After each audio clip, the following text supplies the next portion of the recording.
Welcome to this episode of ISV Talks. I'm Carol Livingston, the owner of Dynamics Connections and your host of ISV Talks. And on this episode, I'm excited to have two special guests from Lanham Associates, Mary Lanham and Chris Inglet. Welcome, guys. Hi, Carol. Good to be here. Carol, thank you so much for having us. Yeah, of course. I'm really super excited to talk with you today and learn more about your company and your solutions. And so tell us about yourself. I'm Mary Lanham, and along with my partner Dale Lanham, we started Lanham Associates back in 1997. I actually had to work in a different company at the beginning because we couldn't put all the eggs in one basket. So Dale actively worked in the company while I was actually working in another similar industry software company. And in 2003, I joined the company full time. I'm currently Chief Operating Officer. I manage all of our sales and marketing, our financials, and whatever little projects come up, HR, whatever little things come up, they fall under my bailiwick. Dale handles the development and the technical side of things. My name is Chris Inglet. I've been with Lanham for about 6 years. I'm the business development manager with the company. So I work very closely with our partners and customers, a lot of times in evaluating the solutions, but also we generally don't lose that customer touch even once they've purchased the product. So I still stay with the customers, checking with them, making sure that they have everything they need for success. Awesome. I'm kind of curious, Mary, how did the company start? I mean, it sounds like Dale was kind of the original person working in the business and you were helping on the business, but Exactly. tell us about your Exactly. company history. Sure. So back in the mid 90s, actually, a small Danish company called Navision brought an ERP solution to the US. And Dale was a consultant in the distribution industry. And several of the resellers that were looking at selling Navision to their customers asked him to take a look at it because they were concerned about whether it would work for distributors or not. So he did do that, and he loved the ERP solution, but in fact, in Denmark, you can move product from the two furthest points in 6 hours. So they didn't really have the concept of distribution built in. And so he took the opportunity to get to know the team there very well and made some suggestions. And they said, why don't you prepare that for us? So he recruited a team and started a hands-on organization in 1997 and designed a very nice supply chain suite of products. And then Microsoft had plans to acquire Navision in the 2000. They actually consummated the deal in 2002. So in late 2001, they talked to us, and Navision didn't say anything about the sale, but you could probably read between the lines. But anyway, they said, we'd like to own this product, and so we'd like to buy it from you. So we sold at that time our demand planning, our warehousing, and our EDI solution to Navision. And as with all ERP systems in that time frame, they were not comfortable once they had their hands on the EDI and the demand planning. You really need to be a specialist to work in those areas, and most ERP companies couldn't handle that. So they actually gave those products back to us and said, please support the customers. So that was a real coup. That was good. Mm-hmm. And we just continued to build out additional solutions in the supply chain ever since then. Awesome. So tell us a little bit about the kind of the basic description of the product and, what are your unique features? Maybe, Chris, you want to start with that? Like Mary said, it covers everything in the supply chain. So we have solutions that help you with shipping. We have solutions that help you, of course, with receiving. And the receiving solution is wonderful. It's a good way for an up and coming distributor to start barcoding product that's coming into their Right. warehouse. Of course, we have a warehousing solution. The wonderful thing about that warehousing solution is because it can work for very, very simple setups, maybe a warehouse that only has one scan gun or no scan guns, all the way up to some of your most complex setups where there are lot tracking and serial numbers and license plating. That's what I love about the product suites. Very, very versatile. Mary mentioned demand planning. It's probably one Yep. of the better forecasting and replenishment solutions out there. EDI it's really one of our strongest solutions. really because of that lowest So total cost of ownership. It's right. not just a good solution, but we're really good at helping customers learn the most cost-effective way to run EDI depending on what they're trying to do. A part of that warehousing, one of the things that we've worked on is a product that's been out for several years now called Outbound Warehouse Request. And that, again, it's such a good solution. It packs such a punch because it helps you prioritize your outbound shipments, and you don't even have to be running full warehousing to use that. And you hit the full suite. So very, very nicely done. So, and demand planning, I didn't realize that was kind of one of the original Yeah. products that you got back. Yes. I understand that works with more than just Business Central or Nav, right? The demand planning, that's something that other ERPs and Dynamics can also use. That's correct, Carol. You're exactly right. Obviously, all of our products Ah, are extensions of Microsoft BC, yeah. but demand planning, a few years back, we actually pulled that out and made that ERP agnostic. So it's actually available for other Microsoft ERPs like GP, but we're also available for P21. We're available for Sage, Epicor, and Oh, we can even work with okay. legacy systems. So it's Yeah. really, really versatile. Yeah, that's awesome. What I love about your apps is that you can use them standalone, like you said, start with the maybe e-receive, and then you can add other functionality as you grow or evolve, or customers need, changes, which is definitely happening in the SMB space. So Right. It's And true. they It can sit definitely anywhere. allows you to grow with the solution yeah, set, and they're yeah, all designed to work very well together. yeah. I've heard of Lanham, for many years on the EDI side. So it's most widely known, I think, with your brand. But tell us also too, you have EDI managed operations, right? Or managed services for EDI. So that's correct. We do. We have a Lanham Yeah. services team. Now, of course, we typically Hmm. go to market through Microsoft resellers.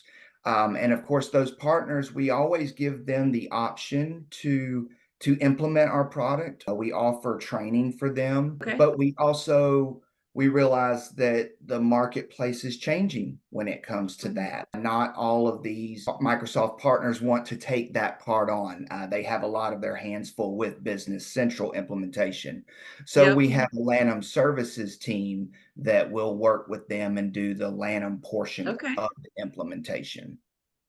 And of course, they Okay. also provide upgrades as well, services with that. They offer Uh-huh. end user training. And of course, the EDI, that's how you touched on them. That's really one of their strong suits because they offer a flexible arrangement of managed services. So some companies have EDI support in-house. So Okay. Lanham Services can Yeah. actually help them set up a trade partner and then show them how to set up the rest. So they're really, really flexible with that. Hmm. Yeah, I know a lot of businesses, when they have an EDI that gets set up, then someone has to manage it, right? Things happen, there's errors, and you have to kind of have someone that can break fix that quickly. And yeah, sometimes they don't have that resource on staff, or maybe they can outsource that to you guys, which is really unique, I think. Absolutely, absolutely. Thank you, Yeah. Carol. And I mean, we definitely it's absolutely intentional because we wanted to be flexible with whatever customers need. Some Yeah. don't want to have EDI in house, a Yeah. lot do. So we want to make sure that we provide a platform that not only helps them be successful, but that helps them be Sure. successful in the manner that they want to. Hmm. Great. And what other ERP products are you compatible with? You mentioned demand planning is kind of ERP agnostic. Are you compatible with any of the other Dynamics product line? With demand planning, we do work with GP. Other than that, the solutions are really optimized for Business Central. And so any GP customers that are moving to Business Central, they would be a good Right. situation to look at our supply chain for that. But Okay. for day in, day out, demand planning is the one that can work with other solutions. Okay. Maybe the obvious question, but is there industries you specialize in, like food and beverage, manufacturers, distributors? What kind of customers do you typically work with?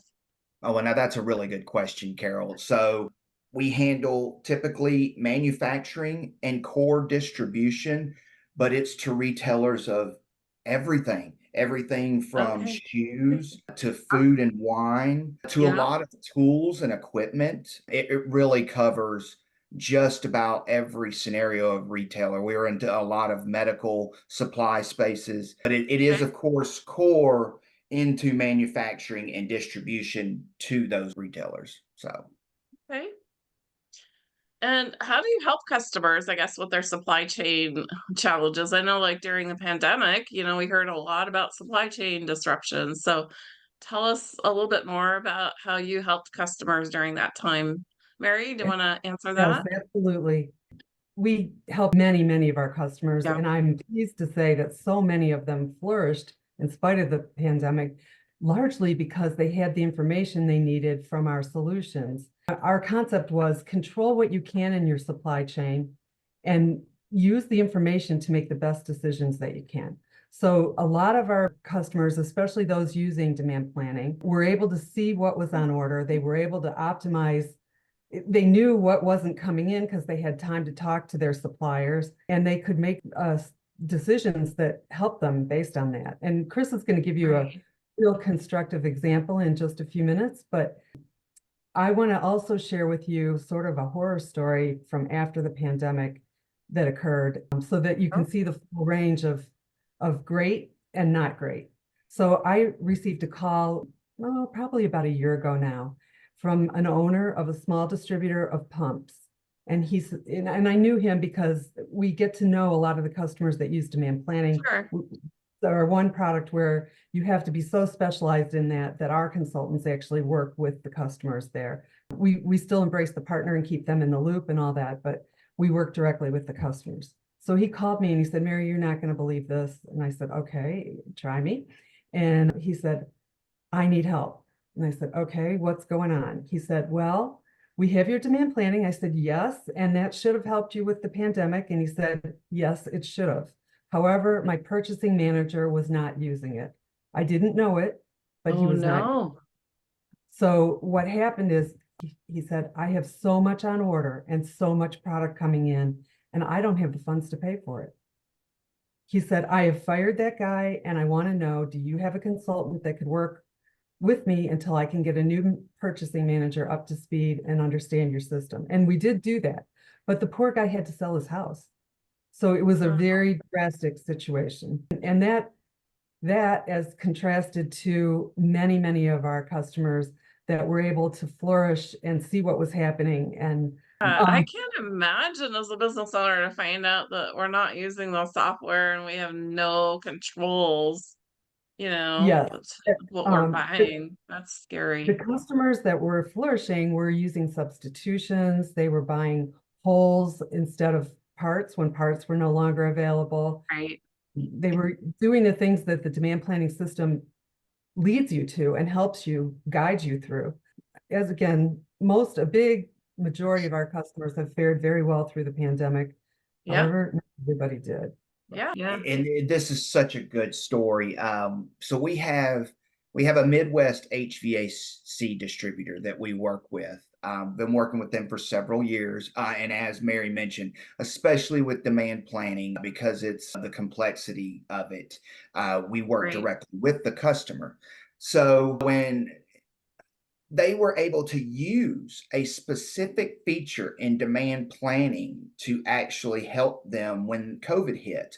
So, what happened is obviously, like most HVAC distributors, they were getting their products from manufacturers overseas. The Hmm. manufacturers reached out, said that production had to be shut down, which we all heard that so many times. And they reached out to the customers, told the customers that there's a limited inventory and it's going to be provided on a first come, first serve basis. So, demand planning has a feature called push vendor lead time. Now, I won't go into depths on it, but it was initially designed, this feature, to hit vendor minimums. A lot of times, when you're placing a big PO, especially overseas, you have to buy a certain amount, right? So you Right. don't want to just add your most popular items because if you do that to hit the vendor minimum, you're going to end up overstocked on those. And next time you place a PO, you're not going to be able to buy those to hit that minimum. So what we created was push vendor lead time. So what it does is it actually looks out farther into the future of our forecast to show you what you need in a bigger scale. And the beauty part about that is it doesn't just add those core items. What it does is it looks for any items that would have been on the cusp of needing ordering, Right. but weren't on that PO. And now that you created a larger PO, those items got ordered. And that's what they did. They were able to quickly and efficiently, I believe that day, get massive POs to this manufacturer. So what ended up happening is they were able to take advantage of the limited supply chain. And now they've Right. had substantial growth. A lot of the competitors that unfortunately weren't Yeah. able to get to that limited supply, they've actually acquired several of those competitors Oh, and now yeah. have a much bigger market share in their region of the United States. So really, really good story. And it's amazing how it not only speaks to the solution, but that Yeah. company had really taken it on wholeheartedly. They had decided that they were going to listen to what demand planning told them and react. And the only reason I mention that is because that's kind of a converse situation Yeah. to what Mary just described, where unfortunately the Right, company and the buyers right. weren't listening to it. Yeah. Well, and they kind of had to pivot, right? Okay, there's limited supplies. Let's get what we can of our items that we're going to need for the next forecast period. And that way they're not running out and having shortages. That's Exactly, really because smart. everybody was going to need it. Yeah. So they actually were buying at some point, they were buying whole units and then breaking them down into parts Oh, because that, really? yes, ma'am. Okay. So they were really, really able to take advantage of a tough situation. Well, that's pretty creative, you have to admit, but I guess that planning tool kind of helped them get that visibility. What are they going to need? So, now you got to get creative, right?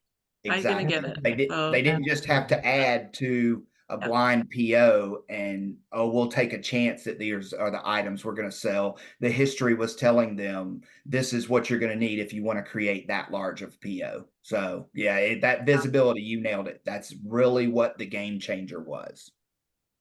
Yeah, that's awesome. What challenges have you seen over the last couple of years? I mean, we kind of talked about the pandemic and, the lockdowns and the supply chain, but what challenges have you seen currently with partners and customers? Well, unfortunately, there's a huge uptick in companies being hacked, and this is mainly with end customers. And it's been across the board, smallish and large in the SMB market. I'm speaking Mhm. of the SMB market, way more extensive than you would ever think. And the interesting thing is that we have been able to help, along with our partners that are working with Business Central, a number of companies coming from other ERP systems get moved over quickly and started up operational just like that. I mean, it's been interesting. And also, I'm seeing that the insurance companies are almost demanding now that everybody use cloud, which at the beginning of cloud, there was some question about the security of cloud, right? Right. But Yeah. I would say 99.99999% of our business is cloud these days. And I think it's largely being pushed by the insurance companies, but with good results, Interesting. excellent Yeah. results. So that's an interesting trend. I think as far as the coming from directions, it's clear that Microsoft is growing their channel, which is a good thing. It's got good and bad. Great to have the directions meeting. Dale and I actually started that meeting in 2005. And the Great. concept was to have a meeting for partners where we invited Microsoft and we asked them to speak on the topics that we needed to. And they also add the important things that they see coming forward. So it's always great to get to that meeting and reconnect with Microsoft people themselves. But 1,300 people at that meeting in that channel this year. Yeah. We started with 350. So you can see the growth is pretty exponential. I see some consolidation in the channel, which is interesting, but that's going to happen when you have that kind of growth. Everybody was so upbeat and the atmosphere is Yeah. very positive and there's so many good things Yeah. coming. It's very exciting with AI, the things that are happening. I see good things in the channel, and I see great trends at the moment, with the exception of that hacking situation, but at least we can help. And I think also too things like e-commerce and these big omni channels and everything. That's really also a big trend too, right? Yes, absolutely. And some of that natively now available to you in Business Central. So there's lots of options Yeah, there. Yeah. nice. And of course, with that comes the Amazon techniques. And of course, we're enabling all of our customers for, Amazon has not a million again, but very many options to be a partner with Amazon. And along with that, very many requirements in the EDI side of the world, believe it or not. As technologically advanced as Amazon is, they're still very reliant on EDI for trading with their customers. It's interesting, and it Yeah. presents a lot of new things that are needed, and we're keeping up with all of that and getting it out there for our customers. Yeah, and just to highlight too, the Directions North America conference just happened. So if you're listening to this video, it happened in April 2024 here, and it's been a conference that Mary, as she said, her and her husband helped found that conference, and it's really grown. It's a great place Absolutely. to have those kind of partner to partner communications and networking, and also to hear directly from Microsoft too. Like you said, you kind of get some insight into what their priorities are, where they're headed, and they get feedback too. Yeah, absolutely. Yes. They hold town meetings and those kind of things specifically to get feedback. And then, of course, they're interacting with the crowds and individuals, and it's a great Yeah, event. It Very is. helpful. yeah, exciting. All right, so we talked about the customers. So, what are some of the new things you're planning to introduce into the product to kind of help customers in their journey to the cloud? Microsoft speaks about a pyramid of workers in the industry, and all of us has played very heavily. The bottom rung of that pyramid is your worker people that report to work every day and use their computer system and use Business Central, and it enhances their functionality and what they're able to do, Right, whether it's supply chain or accounting or whatever aspect. There's a layer on top of that that would be the leadership in those departmental areas. And then there's a mid-management. And then above that, at the top of the pinnacle of the pyramid, are your C-level executives.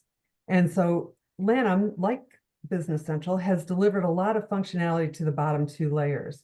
And we will continue to do that. And we've got specific, roadmaps for each one of our products. But we have a bigger focus now on delivering value to the top of that triangle. As you're in the cloud, you want the management to be committed to what you're doing, and you want them to be involved in what you're doing. And that, just right. like that example in demand planning, if that executive had known what was going on, I'm sure he would have stopped things much earlier. So we're going to be providing a lot more analytics for that level. And that will also help us continue our testing of AI, because we've been testing AI, and so far it's not filling the bill for the things that we've done with our traditional formulas. But someday, and not too far from now, it's going to be very effective. So the Okay. combination of providing more analytics and then being able to integrate in AI where it makes sense is where we're headed. And then, of course, individual roadmaps with each one of the products as well. Yeah, and I know, there's so much more deskless workers and remote people that are not tied to a workstation or a desk anymore, right? They're not looking at their Right. computer screens, they're looking at a mobile device. So I know you talked about there's a new handheld UI that you're planning for the mobile app for Business Central. How's Mhm. that coming? Well, everything we have is enabled for mobile. Specifically, a mobile offering that we have for the warehouse is the handheld devices. They can either run on Android or iPhone. We've specifically designed those based on Microsoft recommendations to perform well in the cloud. So we've used the BC mobile app to do that. You can use that now across all of our products that handle warehousing, whether it's a simple shelf-based arrangement or a more complex warehouse formal WMS. Using that mobile interface allows you to have, touch interaction and a device that is familiar to your workforce, and even if English is a second language for them. And then across the board, where possible, we've made our applications able to be used that way as well. However, I will say that when you're dealing with, for instance, outbound warehouse requests, and you're wanting to look at all of your inventory and filter based on what you want to pick and ship first, Right. it's not going to work too well on your handheld device unless it's optimized for the warehouse device. If you give an individual a warehouse device and they have their own set of priorities that have been assigned to them, great. But you wouldn't Okay. want to take your cell phone and try to use OWR or Lanham products. A lot of filters that are real tiny on Yeah, that. you're going to need a little screen space to look at all that. So Yeah, yeah. DC Mobile, yeah. PC It's Mobile. it's Okay. doing really well. It's performing well. There was a lot of concern about how will things work in the cloud with communications. It's no problem. We have one customer that actually has 485 users. Not all of those use mobile handheld devices, but no problems there. So it's great with that size customer. Yeah, that's great. So just any other observation from partners, either Dynamics, longtime partners or new Dynamics partners? One of the things, like Mary mentioned, there's certainly been some consolidation in Right. the channel. And of course, as she mentioned, that's a product of the growth of the channel. So that's certainly a good thing. But certainly a trend that we're starting to see now. And if you think about it, it's a trend that we're seeing all across the world is products and services are becoming much more customer centric. With the onset of the internet, Right. the customer has more power now than they ever have, and we're seeing that. Our industry is no exception. We're seeing customers come more directly to us because they found us online, Oh, whereas yeah.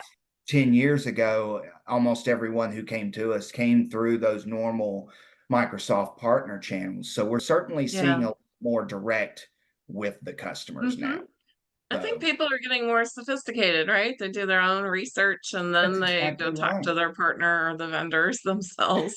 Yeah. Exactly. And Carol, we were talking Yeah. about Lanham services earlier. One thing I forgot to mention, in an effort to adapt to that market change, we've actually published now fixed price offerings for our implementations. Oh, So that way, not only can they do their own research, but they can yeah. at least get a good ballpark idea of this is what it's going to cost to have this Yeah. implemented. And our services team did a wonderful job with that presentation because it's tiered. Oh, So it's not just a yeah. one size tries to fit all. They can see different tiers of Yeah. implementation depending on how complex they are. So we're Yeah. really proud of that change to try to adapt to that more hmm customer centric environment that we're all dealing with.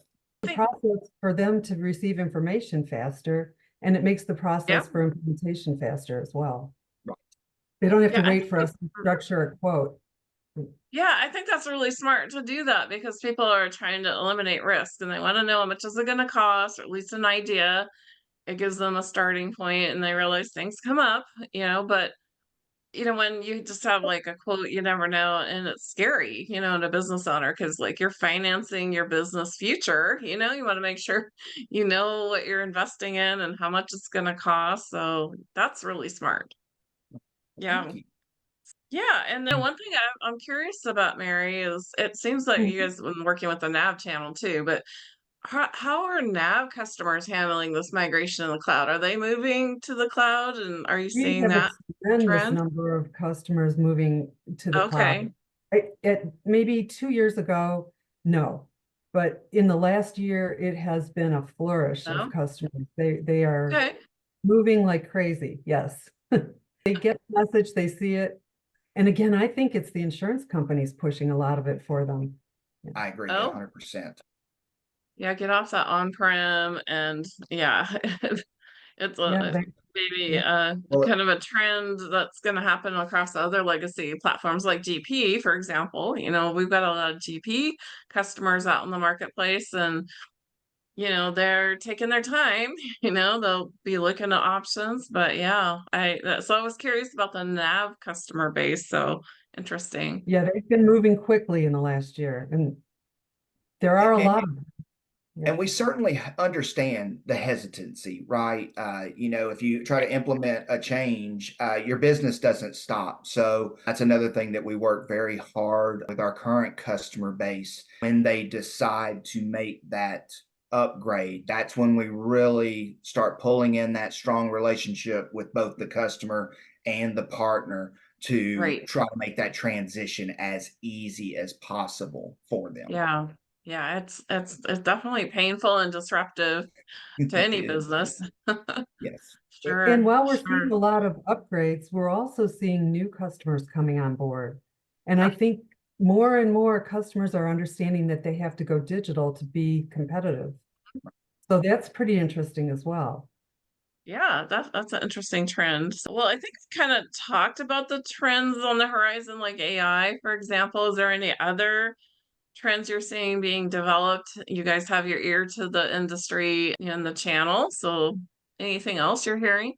Mary, I mean, you can correct me if I'm wrong, but I really think AI is it, Carol. You can tell that Yeah. everyone at these partner like directions, they're all talking about it, and it's not where it's going to be yet. But one thing that we're learning from it is it's going to keep getting smarter, it's going to keep getting better, and to kind of cater back to Mary's thought, we're going to be able to really use that to help drive those analytics, those Mhm. KPIs for the management team that needs to Okay. be able Yeah. to keep their finger on the pulse without diving through 10 pages of information. Gonna I would, highlight the exceptions for them. Hopefully, it can kind of do the analytics in the background.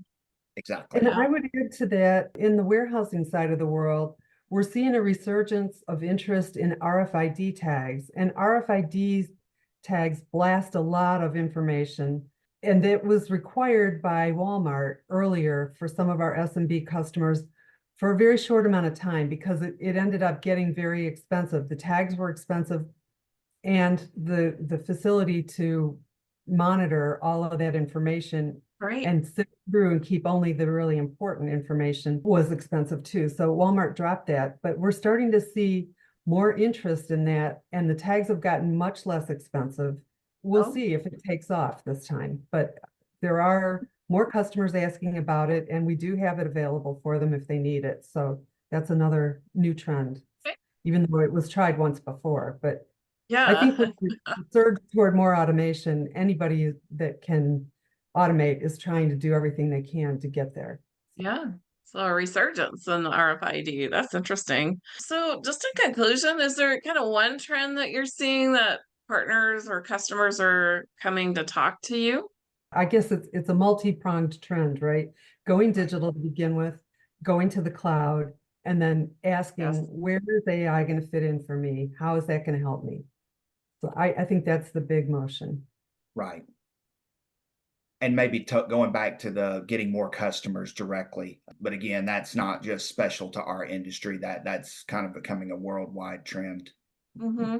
I know I was at a conference recently and they were talking about the e-commerce world is like manufacturers are trying to sell direct now and you know direct or distributors are trying to also manufacture and sell business to business. And so, yeah, I mean, Yeah, it's kind of like a lot of the traditional distribution and manufacturing roles, right? I don't think we have a distributor today that doesn't have at least some light manufacturing that they do in their Yeah. plants or their warehouses. So yeah, you're right. It is switching around a bit.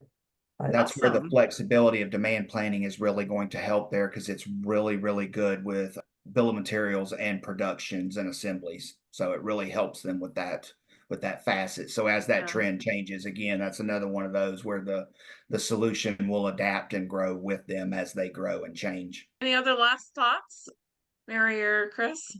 I think we're excited about the future. Lots of good things for customers, lots of good things for partners, and lots of good things for ISVs in the Microsoft space. So we have only good things to look forward to.